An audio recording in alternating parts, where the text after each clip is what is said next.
අයිබෝන් ඔයාලා හැමෝටම සුබ දවසක් වෙන්න කියලා ප්‍රාර්ථනා කරනවා. ඉතින් අපි රත්තරන් මිනිස්සු YouTube නාලිකාව තුළින් තවත් ඇවිත් ඉන්නේ අපූර්ව වීඩියෝ එකක් ඔබට අරගෙන එන්න. වගාවන් පිළිබඳව ඉතින් මේ වගාවන් පිළිබඳව කතා කරද්දී තවත් අපූර්ව වගාවක් තමයි මේ පැෂන් වගාව කියලා කියන්නේ. මාත් එක්ක ඉන්නවා සමන්නය. අයිබෝන් සමන්නය. සුබ දවසක්. අද දවසේ බොහොම කාර්යභාරයන් ගොඩක් කරමින් ඉන්න වෙලාවක සමන්නය සම්බන්ධ කරගන්නේ දුරකථන ඇමතුමක් දීලා. ඉතින් සමන්නයේ අපි වැඩි කතා කරන්නේ නැතුව කෙලින්ම යන් ඔබේ වගාවට. මේ ඔබ දකින්නේ පැෂන් වගාවක්. සාමාන්‍යයෙන් සමන්නයේ අපි කොච්චර ප්‍රමාණයක හිටවලා තිනවා? අකර එකමාරක පැෂන් වගාවක තමයි ඔබ ඉන්නේ. සමන්නය අපි මුලින්ම සඳහන් කරමු පැෂන් වගාව ආරම්භ කරන්නේ කොහොමද? භූමිය සකස් කරගන්නේ කොහොමද කියන කාරණාවන් ටික අපි ප්‍රකාශ කරමු. මුලින්ම දින සකස ගන්න ඕනි. සාමාන්‍යයෙන් පැෂන් ටික හදන්නේ නිරවලට. ඔව්. ඒ කියන්නේ අස්සන්න නෙදීමටත්, මල් ගෑමටත්, මල් පරාගණය කිරීමටත් පහසු තගා. ඒ කියන්නේ දික් අතරම තියෙන්න ඕනේ. ඔව්. ඒ නිසා ඒ දික් අතින් අපි දැන් මේ ඔබ දකින්නේ මේ නෙර කියන්නේ තනි කෙලින්. නෙරයක් අතර අඩි 6ක් තියෙනවා. ඔව්. ඒ අතර අපි කාණු පද්ධතියක් හදලා තිනවා හදිසියෙ වෙයි. මේ කාලපරාසයක් ආවොත් දැන් වතුර බැහැලා යන්න. බැහැලා යන්න. ඒ හැරෙනකොට මේ හැම තැනකම අපි මල් ලයින් එක ගහලා තියෙනවා. ඒ කියන්නේ අඩි 12න් 12ට වගේ මල් ලයින් එක ගහලා තියෙනවා. හැම ප්‍රදේශෙම තෙමෙනවා පොළව. ඔව් සමන්නයි. උඩ තෙමෙන්නේ නැහැ. හා. පොළව බිම විතරයි තියෙන්නේ. උඩ තෙමෙන්නේ නැත්තේ හේතුව උඩ මල් උස්සලා ගහවොත් මේ පැත්තට වතුර වැදුනට අර පැත්තට වැටෙන්නේ නැහැ. ඔව්. මෙතනින් බිමට හැලලා ඉඳ බිමට පාත් කළා තමයි මල් ලයින් එක ගහලා තියෙන්නේ. ඉතින් මේ කලිමුත් ඒ තමයි භූමිය සකස් කරගන්න විදිය. කලිමුත් මම වීඩියෝ එකේ කිව්වා. ඔව්. අඩි 12ත් 15ත් අතර තමයි පැල හිඳලා තියෙන්නේ. අඩි 12ත් 15ත් අතර නෙරේ දිගට පැල හිඳන්නේ. ඔව්. නෙර දෙක අතර පරතරය අඩි 6යි. අඩි 6යි. ඔව්. 6ට වඩා අඩු කරගන්න එපා. 6ට වඩා 7 වුණත් ප්‍රශ්නයක් නැහැ. නැත්තම් මේම අතරමැදි යනකොට යන්න අමාරු තත්ත්වයක් තියෙනවා. යන්න අමාරු. දැනටත් ඔබට පේනවා ඇති අඩි 6 තියලත් ටිකක් අමාරු නේ සමන්නයි. සමන්නයි අපි ඔහොම සඳහන් කරමු. දැන් ඔය භූමිය සකස් කර ගැනීම සහ ඒ බට එලීම කියන කාරණාව තමයි අපි සඳහන් කරේ. සමන්නයි කෙනෙක්ට ප්‍රශ්නයක් එන්න පුළුවන් මොන බටද ගන්න කියලා. GI පයිප් බට ගන්නෙ. ඒ කියන්නේ මම දාලා තියෙන ඔරිජිනල් 18 කියන එක. සමහර ඒ කියන්නේ මේ නෙරේ දිග වැඩි හින්දා සවිසක්ුණත් භාවයෙන් වැඩි වෙන්න ඕනේ නිසා නැත්තම් ඊට වඩා ගණන් අඩු බටක් තියෙනවා ගන්න. නමුත් ස්ථිරව කරනවා නම් 18 එකකින් ගත්තා නම් හොඳයි ඒ බටේ ඝනකම්.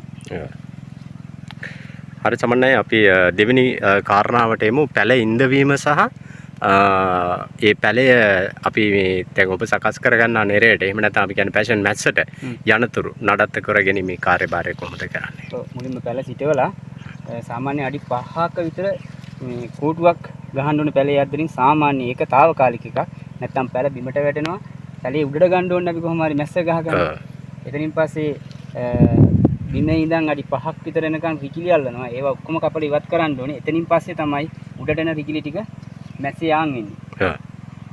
ඉතින් යාන් වුණාට පස්සේ එතනින් පස්සේ තමයි වැඩිම මේ වැඩ රාජකාරී ටික තියෙන්නේ. අන්න ඒ ටිකත් අපි කියමු සමන්නයි. මල් පරාගණය කරන්න ඕනේ. සාමාන්‍යයෙන් ඒ කියන්නේ පැෂන් නැස හැදුනාට පස්සේ තුන්වෙනි කාරණාව තමයි මල් පරාගණය කිරීම. අපිට පෙන්වන්න පුළුවන් ඕනේ. ඔව් සමන්නයි. දැන් තමයි මල් හටගන්නේ. ඔව්. මේ තියෙන මල් මේ මල් වල තියෙනවා. අපි මේක හරි හිමීට ලස්සනට පැහැදිලි කරලා දෙමු සමන්නයි. මේ පෙති තියෙනවා මේ. ඒ පෙති වල තියෙනවා පිටි කහ පාට පිටි වගේ. මේ ගෙඩිය වල ගෑවෙන්න ඕනේ. ඒක මෙහෙම අත දාලා. ඔව්. ඒක පෙතිසුනාම ඒක තප්පරය යන්නේ. ඔව්. පරාගණය සමනය හැම මලක් මෙහෙම පරාගණය කරන්න ඕනේද? පරාගණය කරන්න ඕනේ. පරාගණය කරේ නැතත් ගෙඩියනවා. ගෙඩිය ආවට ඇතුළත මද ප්‍රමාණය අඩුයි. අර ශක්තිමත් කියන්නේ හොඳ අස්සෙන්ක් ගන්න පුළුවන් පරාගණය කළොත්. කරත් පමණයි ගන්න පුළුවන්. ඒ පරාගණය කරන කාලය කොහොමද අපි උදේ වරුදු කොහොමද? 12න් පස්සේ තමයි මල් පිපෙන්නේ. 11:00 වගේ වෙනකොට පිපෙනවා. එතනින් පස්සේ තමයි හවස් වෙනකම් මල් ගන්නේ. හරි අපි කතා කරා පැෂන් වගාවේ මූලික කාරණා තුනක්. මේ භූමිය සකස් කර ගැනීම, ඊට පස්සේ පැල සිටුවීමේ සිට පැෂන් මැස්ස සකස් කර ගැනීම, තුන්වෙනි එක අපි කතා කරා පරාගණය. ඊට පස්සේ සමන්නයි අපි කතා කරමු මේ පැෂන් ගෙඩි එහෙම නැත්නම් අපි මේ පළදාව අස්වැන්න කියන කාරණාව සහ අස්වැන්න කොහොමද වෙළඳ පොළ තුල තියෙන වටිනාකම සහ වෙළඳ පොළට අපි කොහොමද යොමු කරන්නේ කියන කාරණාවත්. ඒ වගේම මේ අක්කර එකමාරක විතර භූමි ප්‍රමාණයක් තුල පැෂන් වගා කරද්දී අපි හරියට මේක කොහොමද කරන්නේ කියන කාරණා ටිකත් අපි තව චුට්ටක් ඉස්සරහට ගිහින් කතා කරමු නේ සමන්නයි. ආයෙත් ගැටලුවක්. රයිට් අපි යන්නේ ඔන්න පැෂන් වගාවේ තවත් අපූරු වීඩියෝ එකක් අපි කතා කරමින් හිටියේ සමන් අයියාගේ. ඉතින් සමන් අයියා සඳහන් කරා පැෂන් වගාව හරියටම කරන්න ඕනේ කොහොමද කියන කාරණාව ඔබට පැහැදිලි වෙන්න ඇති මං හිතන්නේ. ඉතින් ඔහුගේ වගාව කරලා තියෙන ආකාරය සහ ඊළඟට අපි සූදානම් මේ පැෂන් ගෙඩි එහෙම නැත්නම් මේ අපි වැල්දොඩම් කියලා කියන්නේ මේ වැල්දොඩම් එහෙම නැත්නම් මේ පැෂන් අස්වැන්න නෙලා ගන්න කොහොමද කියන කාරණාව අපි බලන්න ඔන්න පැෂන් වගාව මම ඔබට කිව්වා අස්වැන්න නෙලා ගන්න කාරණාව පිළිබඳව කතා කරන්න යන්නේ කියලා. ඉතින් පැෂන් ගෙඩියක් කඩලා මාතර දුන්නා ඔන්න ඉදිලා තියෙන්නේ. අපි යන් ඉස්සරහට ගිහිල්ලා කතා කරමු එතන ඉඳන්ම.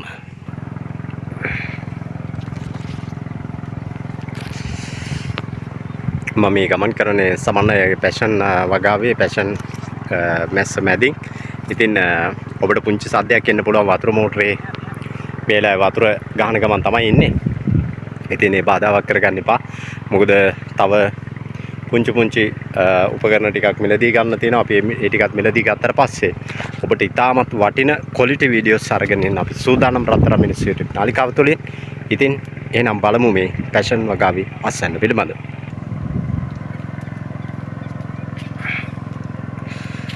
ඔබට සමන් අයියා කතා කරා මතක ඇති මේ අර නෙර වලට තමයි පැල හිටවන්නේ කියලා.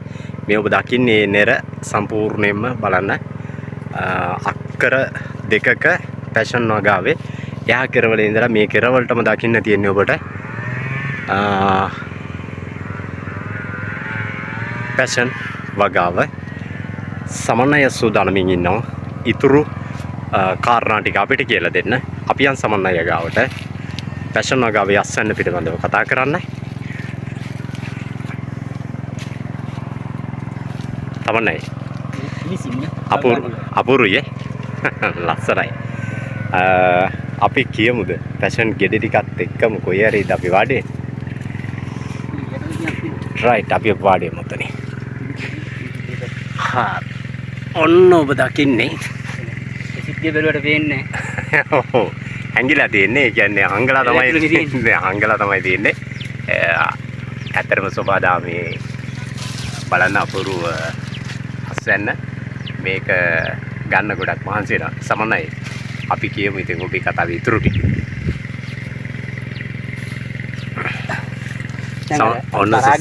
පරාගණය කරානේ මල්. ඔව් අපි පරාගණය කරන තැන ඉඳන් තමයි හිටියේ හරියට. මාස දෙකක් වගේ යද්දී ඔව් තමයි මේ තියෙන්නේ. ඔව් ඉතින් පස්සේ අස්වැන්න ලෙඩිනවා. දැන් මේ තියෙන්නේ වෙළඳ පොළට යවන්න පුළුවන් මට මේ ගෙඩි ෆ්‍රෙෂ් කූල්. ඔව් මොකද වෙළඳ පොළට යවන්නේ. ඔව් ඉතින් අර අපි පරාගණය කරන හැම මලකම මේ වගේ ගෙඩියක් එනවා. ඔව් ඔය පරාගණය කරාට පස්සේ ගෙඩිය හටගත් ආකාරය තමයි අනේ සමන් අයියා. ඔව්. ඒ කියන්නේ මේ පරාගණය කරන හැම මලකම අනිවාර්යයෙන්ම ගෙඩියක් හට ගන්නවා කියන එක තමයි සමන් අයියා නෝරදවම සඳහන් කරන කාරණා. ඒ කියන්නේ අර පරාගණය නොකරත් ගෙඩි හට ගන්නවා. නමුත් පරාගණය කරනවා නම් වඩාත් හොඳයි කියන කාරණාව තමයි සමන් අයියා කියන්නේ නේ. ඔව් ඇතුලේ මද නෑ නැත්තම්. අපි සමන් අයියා ඒක තව ටිකක් කියමු. දැන් ඔබ මේ අස්වැන්න මේ පැෂන් ගෙඩි අතේ තියාගෙන ඉන්නවා. කොච්චර කාල සීමාවකින්ද ওই මට්ටමින් අපිට අස්වැන්න ගන්න පුළුවන් කඩා ගන්න. මල් පරාගණය කරලා මාස දෙකමාරක් වගේ කාලයක් යනවා. ඔව්. ඒනොට ඔටෝ දෛනිකව කැඩෙනවා. අද ගාන මල් දවසපතා දින වලින් අයින් වෙච්චම අර නොනවත්තාම කැඩෙනවා ඉතින්. මාස දෙකමාර පැන්නට පස්සේ. දෙකමාර පැන්නට පස්සේ හරියට මාස දෙකමාරක් යන මූලික අස්වැන්න ගන්න. ඔව්. එතනින් පස්සේ පරාගණය කර පසුවේ ඔව් එතනින් පස්සේ කන්ටිනියු අස්වැන්න ගැනීම හැකියාව තියෙනවනේ.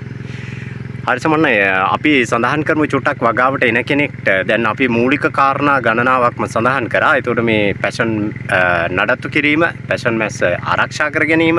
ඒතකොට තෙල් පොහොර මොනවා හරි අපි භාවිත කරන්න ඕනේද? තෙල් පොහොර අපි මේක මේ අලතුරක් නිසා ඔව් වැඩිපුර හානි වෙනවා ඉන්නස්සයි.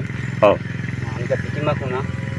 සාමාන්‍යයෙන් කොළවලට සිදු කරනවා පත්‍ර කකින්න. ඔව් ඒ හැරෙනකොට පත්‍ර යුසුරා බොන්න.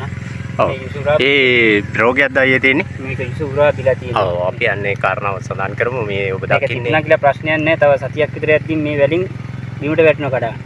ඒ කියන්නේ කොලේ. ඔව්. කොහොම කඩලා අයින් කළාම දානවා කියන්නේ වැටෙනවානේ. ඔටෝ කැඩලා වැටෙනවානේ. ඒක ඒකට වෙන අනිත් පැලවලට මේ සමනය දැන් අපි මේ දකින මේ වැල්වලට යන්නේ තියෙන අපි මර්ධනය කරගන්න ඕනේ. ඒ කියන්නේ ඒ සඳහා අවශ්‍ය තෙල් භාවිත කරන්න අවශ්‍යයි. භාවිත කරන්න. සාමාන්‍යයෙන් අපි භාවිත කරන මොනවද? පාවිච්චි සාමාන්‍යයෙන් මේ ලෙඩේ අනුව තමයි කුමි උවදර අනුව තමයි ඔව් ඒ අදාළ තෙල් එක භාවිතා කරන්න ඕනි. අවශ්‍ය කෙනෙක් ඉන්නවා නම් මගේ WhatsApp නම්බරයට කෝල්ලක් ගන්න මේ WhatsApp නම්බරේ කතා කරන්න. ඔව් මම කරන කෙනෙකුට කියා දෙන්න. අනිවාර්යයෙන්ම. සමහරවිට එතකොට අපි දන්නවා ගොඩක්ම අපිට මේකේ කෘමිනාශක භාවිතා කිරීමේ අවශ්‍යතාවයක් නැහැ ඇත්තටම.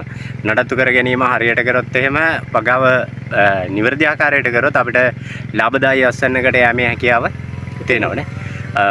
කොහොමද ඔබේ අත්දැකීම පැෂන් වගාවේ? ඉතින් ගැටලුවක් නෑ. ඉතින් මූලික මේ තත්ත්වයට ගන්න ඉතින් සැහැණ මහන්සියක් දරන්න ඕනි. ඊට පස්සේ ඉතින් පොඩි සැහැල්ලුයි ජීවිතේදී. ඔව් ඒක හරි. සමහරවිට අපි තව ටිකක් කතා කරමු අවසාන වශයෙන් කොච්චර කාලයකින්ද ඔබ මේ පැෂන් වගාවත් එක්ක ඉන්නවද? එතකොට සහ ගොවිතැනත් එක්ක ඉන්නවද? ඒකෙන් තව කෙනෙක්ට ඔබේ ජීවිතෙන් තව කෙනෙක්ට වගාවට එන කෙනෙක්ට ගන්න පුළුවන් මේ බොහෝ අත්දැකීම්. ඊළඟ එක තමයි අපි මේ සියල්ල තුල ඔබ මම දකිනවා මේ ගොවිතැනත් එක්ක ලොකු කැපකිරීමකින් තමයි මේක කරන්නේ. ඒ සියල්ලෙන්ම අපි දෙමුක පණිවිඩයක් වගාවට එන අයට සහ මේක නරඹන අයට ආසාවක් තියෙන කෙනෙක්ට ඔන්න පුළුවන් ඔබට වගාව. යටතේ සේව් ප්‍රමාණයක් වැඩ කරනවා. සමනය මේ මිටියට මේ සේවකයෝ කීප දෙනෙක් සමනය යටතේ වැඩ කරනවා. සමනය අපි ඒකත් කතා කරමු. ඔබේ වයසත් එක්ක දැන් මම හිතන්නේ ඔබ දැනටත් මේ මොහොතේත් 5 දෙනෙක් විතර වැඩ. තාම ඉතින් 5 දෙනෙක් 6 දෙනෙක් 10 දෙනෙක්කට අඩු ප්‍රමාණයකින් වැඩ. අනිවාර්යයෙන්ම වැඩනේ. රටට වටින සම්පතක් ඉතින් සමනය කියන්නේ ඉතින් රත්තරන් මිනිස්සු YouTube නාලිකාවට අපිත් එක්ක හම්බෙච්ච දැන් මාස කිහිපයක් තිස්සේ නම් අපිත් එක්ක ඉන්නවා. ඉතින් කිසිදු ලාභ ප්‍රයෝජන අපේක්ෂාවකින් තොරවම අපිට අවශ්‍ය සියලු තොරතුරු ලබා දෙනවා. එහෙනම් සමන්නයේ බොහොම පිං ඔබේ කාර්යය සහ ඔබේ කාලය කැප කරාට අපි වෙනුවෙන් හෙට දවසේදී මේ වීඩියෝ නරඹන ආදරණීය ඔයාලටත් අපි ඉල්ලනවා ඔබ වගාවට ආස කෙනෙක් නම් වගාවට එන කෙනෙක් නම් කැමති කෙනෙක් නම් ඒ විතරක් නෙමෙයි මොවුන්ගේ අස්වැන්න මෙනදී ගන්නටත් හැකියාව තියෙන කෙනෙක් නම් ඔබ අපිව සම්බන්ධ කරගන්න. ඒ වගේම මම දන්නවා මගේ YouTube නාලිකාව කොරියාව වැනි රටවල විශේෂයෙන්ම නරඹන ප්‍රේක්ෂකයන් ටිකක් ඉන්නවා. මම ඔවුන්ට ආදරේ. ඉතින් ඔබේ ඇතැම් ඉල්ලීම් අපි ඉතාමත් අගයකට සලකනවා. සමන්නයි අපි අවසාන වශයෙන් ඔබේ දුරකථන අංකය කියමු. මොකද හෙට දවසේ ඔබට හැකියාවක් තියෙන කෙනෙක් නම් මේ අස්වැන්න මිලදී ගන්නටත් සම්බන්ධ වෙන්න කියලා අපි ඔබෙන් ආදරෙන් ඉල්ලනවා. එහෙනම් සමන්නයි අපි අවසාන වශයෙන් දුරකථන අංකය කියමු. 74යි 13යි 85යි 163. right බොහොම ස්තුතියි සමන්නයි. එහෙනම් ගිහිල්ලා නම් ආයිබෝවන්. අපි තවත් දවසක තක්කාලි වගාවේ සහ මේ පැෂන් වගාවේ සහ ඉදිරියේදී කරන අපූර්ව වගාවන් පිළිබඳව නැවත හම්බෙමු. සියලු දෙනාටම තෙරුවන් සරණයි.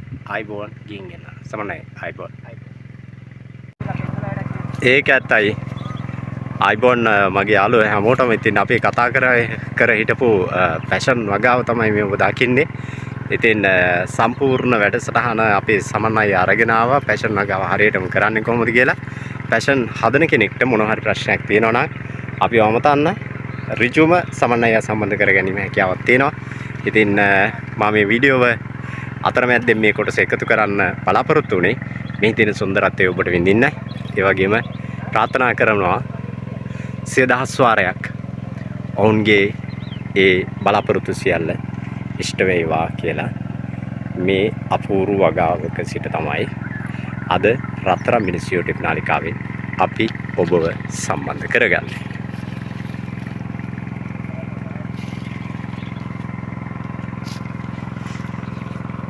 channel එක නරඹන ආදරණීය ඔයාලගෙන් ඉල්ලනවා 80ක් 90ක් තවම channel එක subscribe කරලා නැහැ බලන ප්‍රමාණයන්ගෙන්. ඉතින් මම ඔබට ආදරෙන් ඉල්ලනවා මතක් කරනවා channel එක subscribe කරලා පොඩි සහයෝගයක් දෙන්න. මොකද හෙට දවසේ අපේ රටේ ගොවිතැන පිළිබඳව කතා කරන වටිනාම නාලිකාවලින් එකක් බවට පත් කිරීම තමයි මගේ අපේක්ෂාව. යම් දිනක එය අපට තවත් සමාජයේ බොහෝ පිරිසකට තොරතුරු දැනුම වගාවට අවශ්‍ය සියල්ල ලබා දීමේ මහඟු හැකියාව තව තවත් වර්ධනය කර ගැනීමෙන් අරන් එන්න රත්තරන් මිනිස් YouTube නාලිකාව තුළින් අපූර්ව සුන්දර වීඩියෝ ගණනාවක්ම ඉදිරියට මොකද බලාපොරොත්තු වෙනවා බොහෝ අඩුපාඩු ටික ටික හදාගෙන අවශ්‍ය උපකරණ සියල්ල මිලදී අරගෙන වටිනා ක්වොලිටි ඔබට යමක් ගත හැකි වීඩියෝ ගණනාවක්ම ගෙන්න. එහෙනම් නරඹන්න මේ පැෂන් වගාව තලාව ගම්මානයේ අපේ සමන් අයියගේ වගා භූමියේ සිට සුන්දරයි. හැමෝටම ප්‍රාර්ථනා කරනවා ගෙන්දගම් පොළොවේ පය ගහලා ඉන්න ආදරණීය මිනිසුන්ගේ ජීවිත කතාවේ සොඳුරු නවාතැන රත්තරම් මිනිස්සු චොටෙප් නාලිකාව ගිහිල්ලා ඉන්න හැමෝටම ආතරේ. කුලඟට නිමෙන්නේ නැහැ නේ. සාමාන්‍ය තෙල් කාලක් තිබ්බොත් පැය දෙකකට ඇති. ඔවුනේ සමන්නයි.